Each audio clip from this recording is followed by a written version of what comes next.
Assalamualaikum warahmatullahi wabarakatuh. Nama saya Yuti Dahliana, saya mengajar di Prodi Ilmu Al-Quran dan Tafsir Universitas Muhammadiyah Surakarta dan diberikan tugas untuk mengajar di mata kuliah pendekatan studi tafsir dengan bobot sebesar 2 SKS. Adapun CPL dari mata kuliah pendekatan studi tafsir adalah menguasai pengetahuan teoretik mengenai ilmu-ilmu tafsir dan juga ilmu-ilmu Al-Quran. Sedangkan CPMK yang dibebankan di mata kuliah ini ada 4, dan salah satunya adalah mahasiswa mampu menguasai teori-teori tentang pendekatan dalam studi tafsir. Deskripsi dari mata kuliah ini adalah pemahaman terhadap Al-Quran yang sesuai dengan perkembangan zaman merupakan sesuatu yang tidak bisa dielakkan, sehingga ada berbagai macam pendekatan yang bisa digunakan untuk mencoba memahami dari tafsir Al-Quran itu sendiri. Referensi yang kami gunakan adalah buku Aneka Pendekatan dalam Studi Tafsir dan juga didukung oleh beberapa referensi yang lain. Metode yang kami gunakan dalam perkuliahan ini adalah diskusi kelompok dan juga kooperatif. Penugasan secara berkelompok adalah untuk membuat tulisan ataupun artikel yang berkaitan dengan aneka pendekatan, yang salah satunya adalah pendekatan feminis, pendekatan ilmiah, dan beberapa pendekatan-pendekatan yang lain. Asesmen yang kami gunakan adalah secara tertulis dan juga portofolio.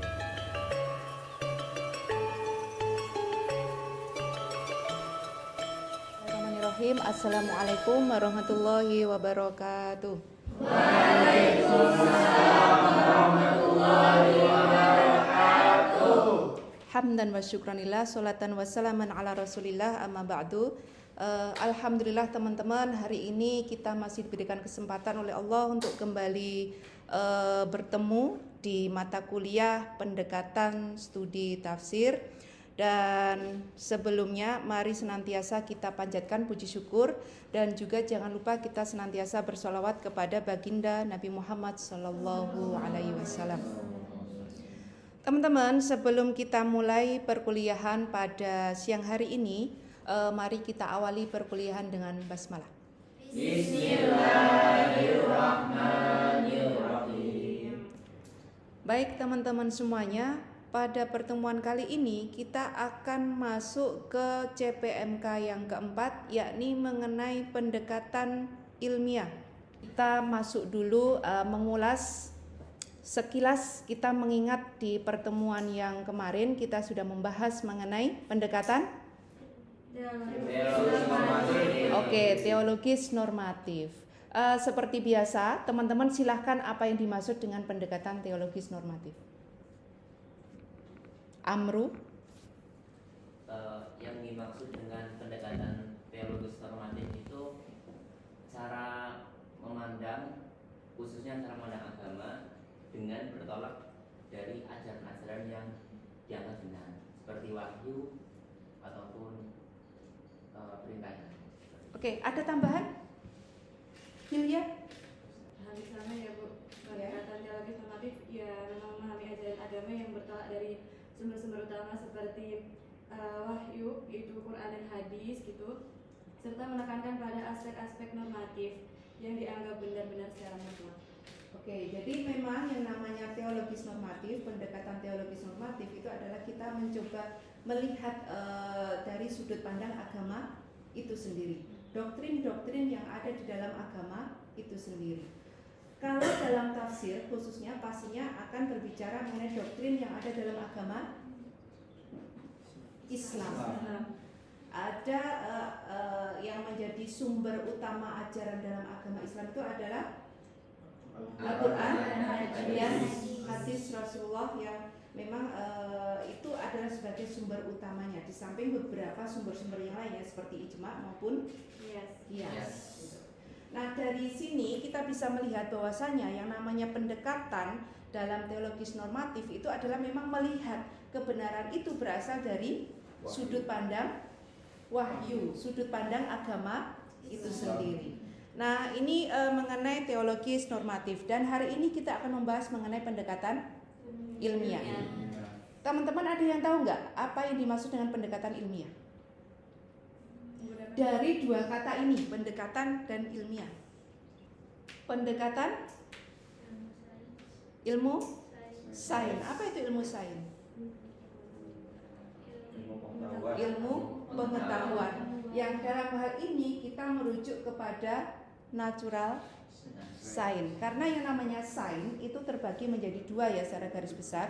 Ada social science, ada natural science. Tapi yang dimaksud di sini itu adalah lebih kepada natural science atau ilmu natural. Natural itu apa? Alam. Jadi ilmu kealaman. Jadi di sini nanti kita akan mencoba melihat beberapa ayat-ayat Al-Qur'an yang mana itu bisa ditafsirkan dengan ilmu-ilmu alam.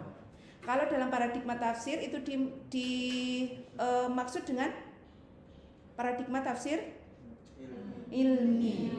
Tafsir ilmi yang kita kenal gitu ya. Ada beberapa mufasir dalam bidang tafsir ilmi. Contohnya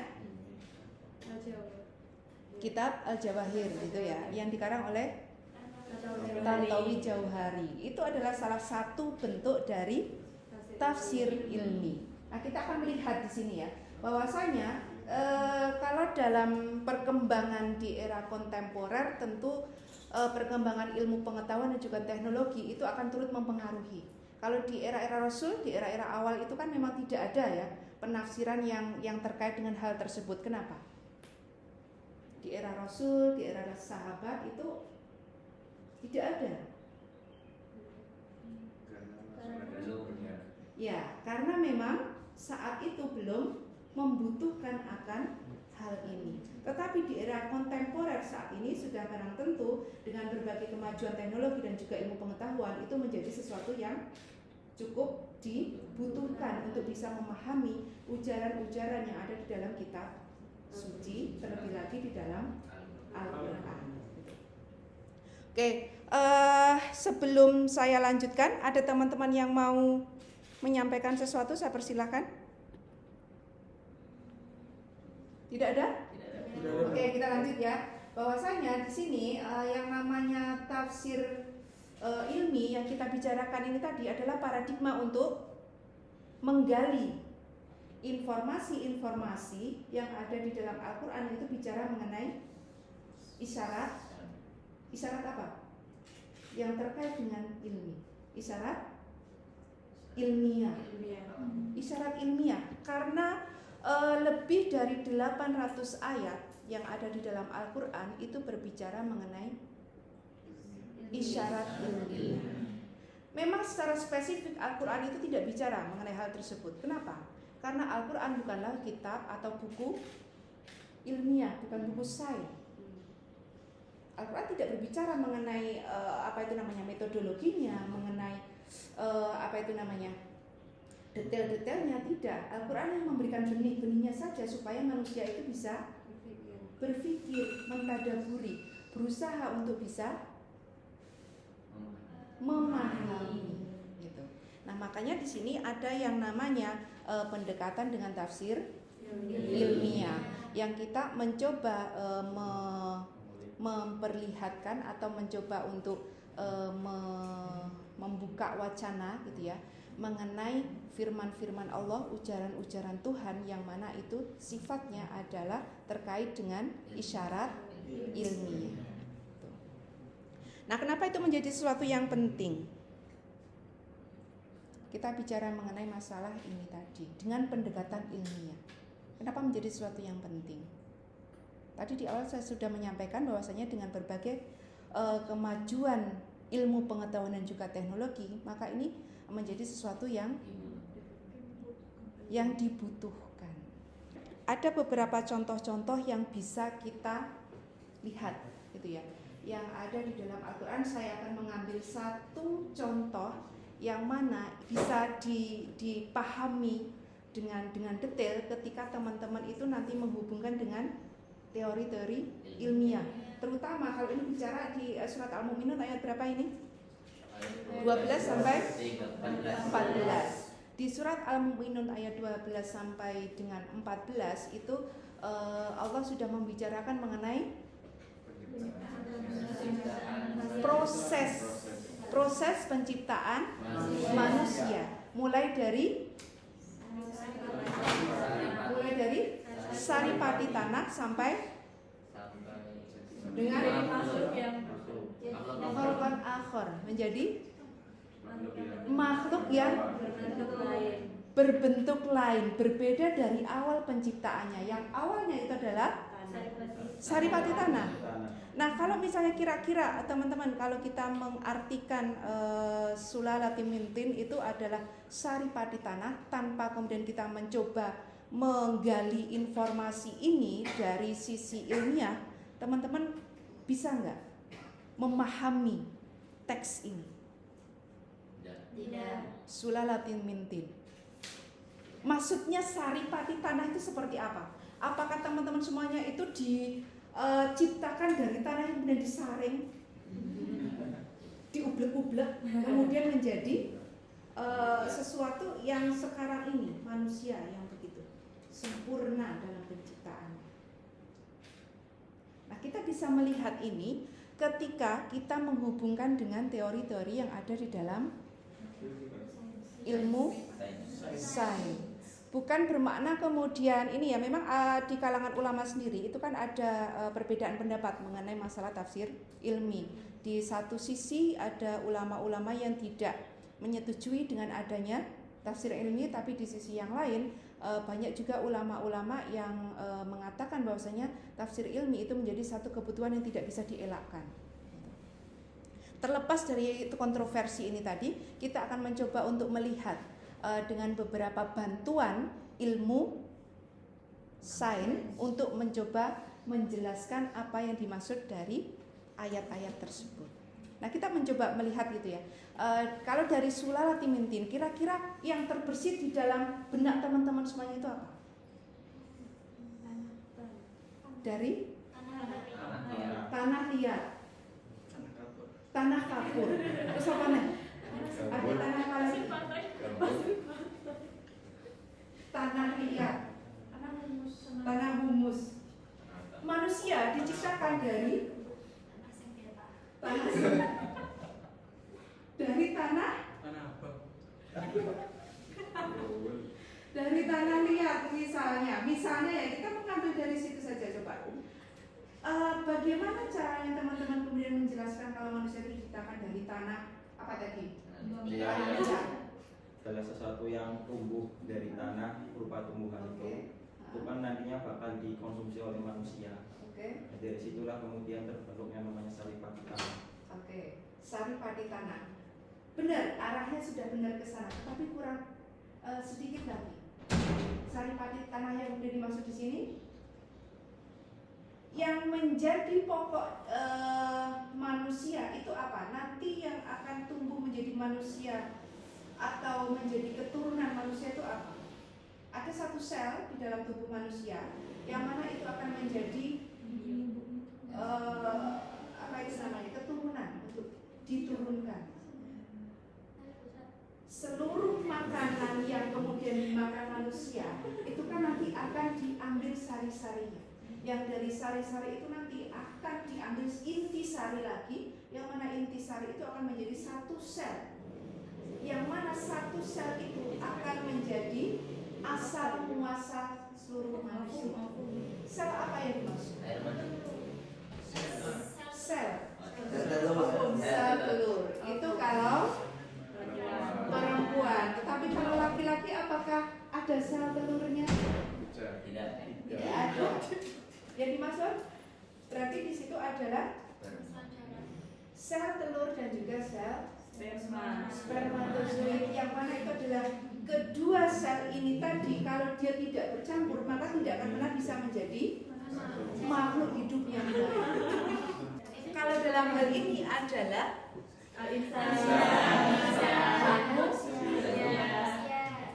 nah, ini adalah yang dimaksud dengan sulala mintin. Jadi saripati tanah di situ adalah inti dari terbentuknya manusia.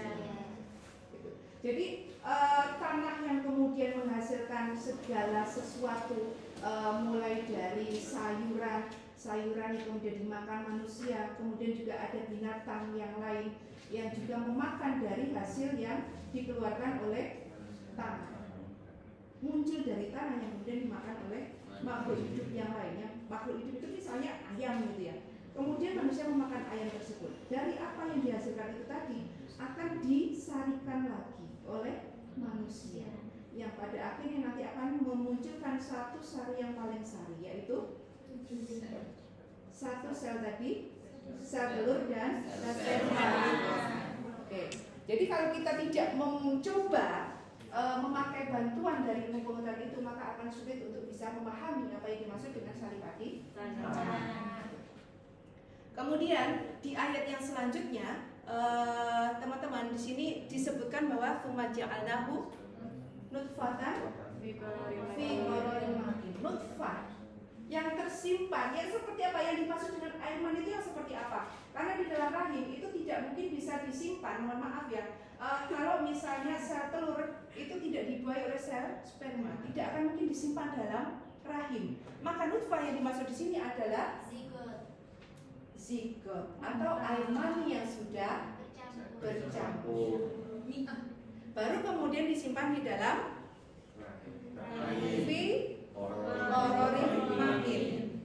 Qararin makin. Terma qararin makin. Kenapa kemudian Allah itu menggunakan terma itu? Kok nggak langsung menyebut rahim gitu aja? Kenapa menyebutnya dengan fi qararin makin? Di tempat yang kokoh. Kalau teman-teman melihat, ada yang pernah belajar mengenai sistem reproduksi manusia dulu barangkali. Nah itu rahim itu memang Allah siapkan untuk bisa menampung kehidupan, betul sekali, untuk menampung ke satu kehidupan. Kalau teman-teman melihat itu ya, yang namanya rahim itu, mohon maaf kalau ibu yang tidak hamil, rahimnya itu hanya sebesar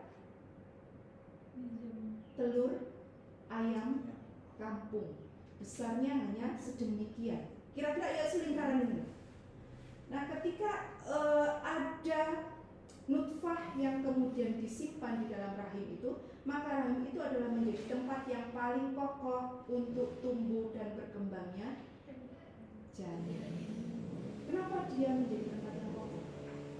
Ada berbagai macam lapisan yang ketika ada janin yang di situ, maka Allah sudah melengkapinya dengan berbagai macam perlindungan, yang mana perlindungan itu bisa sampai kepada si bayi tadi atau janin tadi siap untuk dilahirkan. Sesuatu tempat yang memang benar-benar kokoh. Dia melindungi janin itu dari berbagai macam apa nih? Guncangan, kemudian apa lagi? Cahaya luar yang menyilaukan. Karena manusia ketika di dalam rahim itu kan dia belum sempurna organ-organ tubuhnya. Ketika itu dia mendengar suara yang terlalu keras, maka akan merusak indera pendengarannya. Maka Allah memberikan tempat itu tadi dengan berbagai pelengkapnya itu untuk bisa melindungi pendengaran manusia yang baru berkembang. Sama juga dengan mata. Mata itu kalau dia belum sempurna dalam perkembangannya, maka sedikit cahaya akan bisa merusak mata. Tetapi di dalam rahim Allah sudah menciptakan satu cairan yang dia bisa melindungi dari segala gangguan. Makanya kemudian digunakan dalam tempat yang kokoh. Sesuatu yang amat sangat luar biasa. Nah ini kejadian manusia yang selanjutnya itu sudah dijelaskan di dalam surat Al-Mu'minun ayat ke-14, itu benar-benar secara urutan. Urutannya ini sesuai dengan apa yang kemudian diungkapkan oleh para ahli embriologi.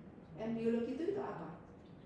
Ilmu tentang embrio, ilmu tentang perjaninan janin, dan sama sekali tidak ada pertentangan dengan apa yang kemudian ditemukan oleh para ilmuwan.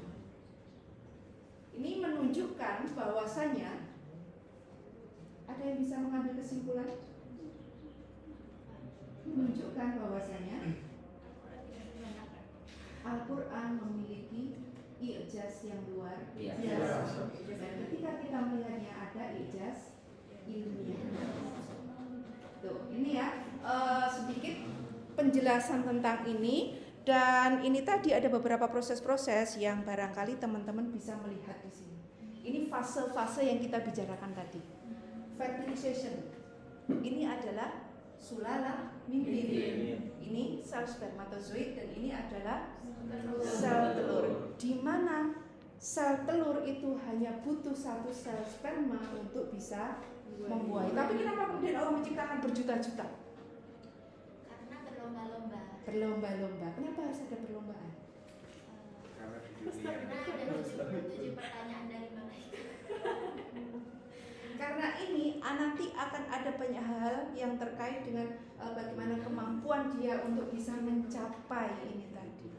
Dan derajatnya. Ada banyak sekali faktor-faktor. Nah, yang sungguh menakjubkan adalah ketika salah satu dari sel ini sudah bisa membuahi sel telur, maka sel yang lain mati. Dia tidak lagi bisa mendekati sel telur. Sesuatu yang amat sangat luar biasa di situ. Kemudian ini ada proses selanjutnya yang dimana teman-teman bisa melihat di ayat yang ke-14 tadi, khalqan akhar tadi ya, penciptaan yang lain tadi, dari sesuatu yang mungkin kita pandang remeh, sesuatu yang mungkin tidak ada harganya, tidak ada artinya, tetapi kemudian menjadi manusia yang sempurna yang bisa mendirikan satu peradaban di muka bumi ini, menjadi khalifatu fil. Betapa luar biasanya Allah. Rabbana ma khalaqta hadza batila subhanaka faqina adzabannar. Maka tidak ada satupun yang Allah ciptakan dengan sia-sia. Jadi ada yang namanya keistimewaan yang Allah berikan kepada makhluk-makhluk Allah. Itu tadi yang kemudian kita bisa mencoba memahami itu adalah dari sisi ilmiah. Nah, ini tadi mengenai pendekatan ilmiah. Dan sebelum kita mengakhiri perkuliahan, teman-teman nanti silahkan teman-teman dibagi menjadi 4 kelompok dan teman-teman cari ayat yang berkaitan dengan isyarat ilmiah. Silahkan, saya berikan waktu 10 menit untuk mencoba mencari di situ, yang mana nanti teman-teman juga akan mencoba menjelaskan dari sisi ilmiah. Silakan berkelompok 4 orang untuk menemukan. Sudah ketemu? Sudah. Oke, silakan mulai dari kelompoknya Barel. Dari kelompok kami itu kami menemukan dari Quran Surat Al-Anbiya ayat 30 tentang bagaimana Allah itu menjelaskan peristiwa penciptaan alam semesta ini. Oke, silakan disebutkan ayatnya dan yang menjadi kata kunci.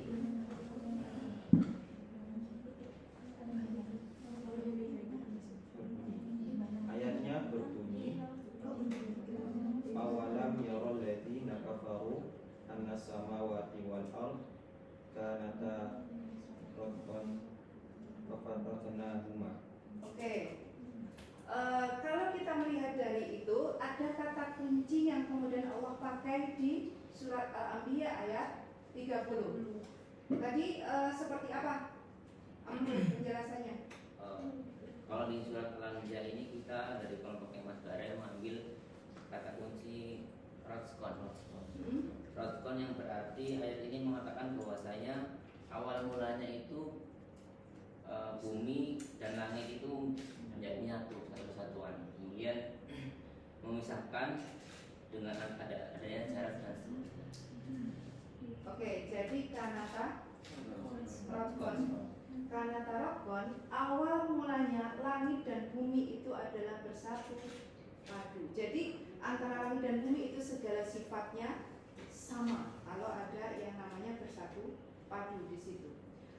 Kalau misalnya kita tidak menggunakan satu bantuan dari ilmu pengetahuan yang sekarang teori mengenai penciptaan alam semesta, kira-kira bisa nggak kita memahami mengenai Rotkon ini? Kok langit dan bumi itu dulunya bersatu padu? Ada satu teori yang di dalam natural science itu teori tentang penciptaan alam semesta, yaitu teori Big Bang atau teori ledakan besar, teori dentuman besar, di mana di dalam teori itu menyatakan bahwasanya pada awalnya langit dan bumi itu adalah satu kesatuan yang utuh, yang kemudian dengan satu kekuatan yang maha dahsyat yang luar biasa itu kemudian menjadi terpisah. Dan sehingga kita bisa melihat seperti apa alam semesta ini. Dan dari sini saja kita bahkan pengetahuan manusia mengenai tata surya kita itu amat sangat sedikit sekali. Karena tata surya kita itu hanya satu dari sekian miliar tata surya yang ada. Ada berbagai macam galaksi, ada galaksi Bima Sakti, ada galaksi Andromeda dan lain sebagainya. Dan satu galaksi itu bisa memuat berjuta bintang, dan bintang itu adalah satu dari tata surya. Itu kan luar biasa sekali. Itu yang kemudian hendak diisyaratkan di situ gitu ya. Bukan kemudian kita bermaksud menjustifikasi bahwasanya seperti ini loh, tidak. Karena yang namanya tafsir itu kan kita mencoba untuk memahami. Kemudian ada lagi Mbak Putri. A'udzubillahi minasyaitonirrajim. Bismillahirrahmanirrahim. Falamzalal insan mimma khuliqa mimma indafir yakhruju min baini sulbi wa tara'ib. Tadi itu tentang seperti yang tadi Bu, penjelasan penciptaan manusia. Kalau yang kita maksudkan di sini kan artinya dia manusia itu diciptakan dari air yang terpancar. Nah, yang dimaksud dengan air yang terpancar itu adalah air mani. Jadi mani itu terpancar dengan sangat kuat saat ejakulasi. Jadi di mana air mani itu dan dibutuhkan ketika penciptaan manusia, ketika dia bertemu dengan sel telur wanita. Sulbi dan taraib. Jadi maksud sulbi dan taraib di situ artinya apa? Tulang dada. Antara tulang punggung dan tulang dada. Jadi ada perbedaan gitu ya. Ada air mani yang kemudian itu memancar dari kedua tulang dada, ada air mani yang terpancar dari kedua tulang Jadi tulang punggung. Jadi masing-masing air mani itu asalnya berbeda tempatnya. Dan Al-Quran dengan tepat menyebutkan akan hal tersebut. Itu salah satu contoh untuk penggunaan dari pendekatan ilmiah.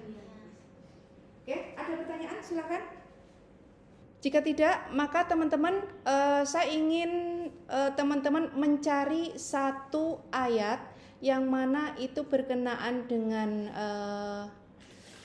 isyarat ilmiah yang ada di dalam Al-Quran. Silahkan dituliskan, cukup 2 halaman saja ya untuk menjelaskan itu, cukup 1 ayat saja dan silahkan dijelaskan.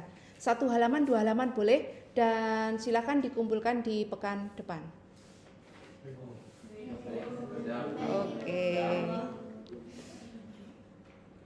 Oke, itu adalah tugas teman-teman semuanya untuk mencoba memperlihatkan bahwasanya kita memang membutuhkan satu pendekatan ketika memahami ayat-ayat Al-Quran yang itu berbicara mengenai masalah isyarat ilmiah, dan pendekatan yang dipakai adalah pendekatan ilmiah. Gitu. Baik teman-teman semuanya, ini mungkin sampai di sini pertemuan untuk kita hari ini. Dan sebelum kita akhiri perkuliahan, mari kita tutup dengan hamdalah dan juga doa kafaratul majelis. Alhamdulillahirabbil alamin. Subhanallah wa bihamdika asyhadu an la ilaha illa anta astaghfiruka wa atubu ilaik. Terima kasih atas perhatiannya. Insya Allah kita bertemu lagi di pertemuan yang akan datang. Dan tetap sehat teman-teman semuanya. Dan jangan lupa untuk senantiasa bersyukur kepada Allah dengan segala apa yang sudah dikaruniakan kepada kita. Dan akhirul kalam, assalamualaikum warahmatullahi wabarakatuh.